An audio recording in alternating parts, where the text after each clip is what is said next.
છે। વડોદરામાં ગેંડા સર્કલ પાસે ચાલતી લારીઓની અનોખી રીતે સામાજિક કાર્યકર કમલેશભાઈ પરમારની આગેવાનીમાં ફરી એકવાર શરૂઆત કરાઈ। વડોદરા શહેરમાં આવેલ ગેંડા સર્કલ પાસેના 9 લારી ધારકોને ઘણા વખતોથી દબાણ શાખા દ્વારા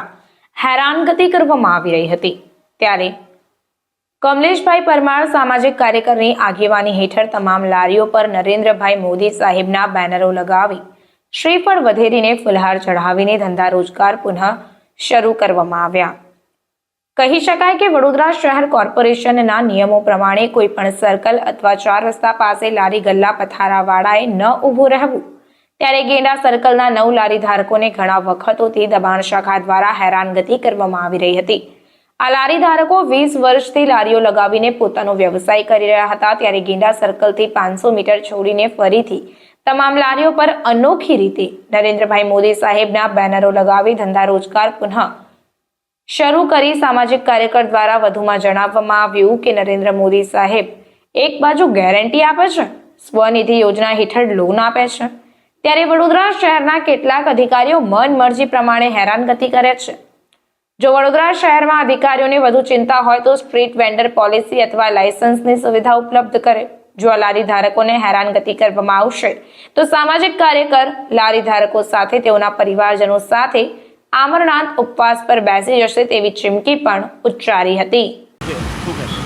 વડોદરા શહેરની અંદર તમે દરેક વિસ્તારોમાં જશો તો માનનીય વડાપ્રધાન સાહેબનું જે પોસ્ટર લગાવીને સ્વનિધિ યોજના હેઠળ લોન આપવાની જ્યારે વાત થતી હોય ત્યારે જે કહેવાય છે કે ગેંડા સર્કલ પાસે આવેલ કેટલા 9 લારી ધારકો છે, આ 9 લારી ધારકોને કંઈક ને કંઈક રીતે હેરાનગતિ કરવામાં આવી રહી હતી અને વડોદરા કોર્પોરેશન વારંવાર જે કહેવાય છે કે દબાણ શાખાની ટીમ મોકલી અને આ લોકોને હેરાન પરેશાન કર્યા હતા। આજે 3 મહિનાથી આ લોકો પોતે ધંધા રોજગારથી કહેવાય છે કે તમામ રીતે ભાગી પડ્યા હતા, ત્યારે આજે જે કોર્પોરેશનના નિયમ પ્રમાણે જે કહેવાય છે કે 500 મીટરથી દૂર કોઈપણ સર્કલથી દૂર લગાવી જોઈએ તેવી વાત હતી, ત્યારે આજે ઘણા દૂર અમે લોકોએ આ લોકોને લારી ધારકોને અહીંયા ગાડી લારીઓ મુકાવી છે અને જે કહેવાય છે કે જે પણ આ લોકોથી ભૂલ થઈ હતી તે ભૂલ માટે વડોદરા મ્યુનિસિપલ કમિશનર સાહેબ દિલીપ રાણા સાહેબ પાસે માફીપત્ર પણ આપ્યું છે, સાથે અહીંના સ્થાનિક ધારાસભ્ય કેયુરભાઈ રોકડિયાને પણ માફીપત્ર આપ્યું છે અને આજે ફરીથી જે કહેવાય છે કે નરેન્દ્ર મોદી સાહેબના પોસ્ટર લગાવી અને આજે ફરીથી જે કહેવાય છે કે એમને પૂર્ણ સ્થાપિત કર્યા છે અહીંયા આગળ ધંધા રોજગાર માટે। અને માનનીય વડાપ્રધાન જ્યારે સ્વનિધિ યોજના હેઠળ દરેક લારી ધારકોને લોન આપતા હોય ત્યારે ખાસ કરીને માનનીય વડાપ્રધાન સાહેબને અમે વિનંતી કરીએ છીએ, સાથે સ્થાનિક ધારાસભ્યો સાથે સ્થાનિક જે પણ જવાબદાર વ્યક્તિઓને વિનંતી કરીએ છીએ કે કોઈપણ લારી ધારકોને કોઈપણ રીતે હેરાનગતિ ન થાય તેનું ખાસ કરીને ધ્યાન રાખવું જોઈએ। અને આ લોકો તમામ રીતે જ્યારે પાયમાલ થઈ ગયા હતા, જ્યારે જે કહેવાય છે કે લોકો ધંધા રોજગારથી બેરોજગાર થઈ ગયા હતા અને આજે પૂર્ણ સ્થાપિત થયું છે, ત્યારે આ તમામ લારી ધારકોની અંદર ખુશીનો માહોલ જોવા મળે છે।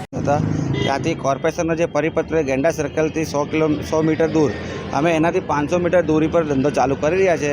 1 મહિના 6 દિવસથી અમારી લારીઓ બંધ રાખી અને બધું સામાન લઈ ગયેલા એને કોર્પોરેશન શ્રી દિલીપ રાણા સાહેબને માફીપત્ર લખીને આપવામાં આવ્યું છે, ધારાસભ્યને માફીપત્ર લખીને આપ્યું છે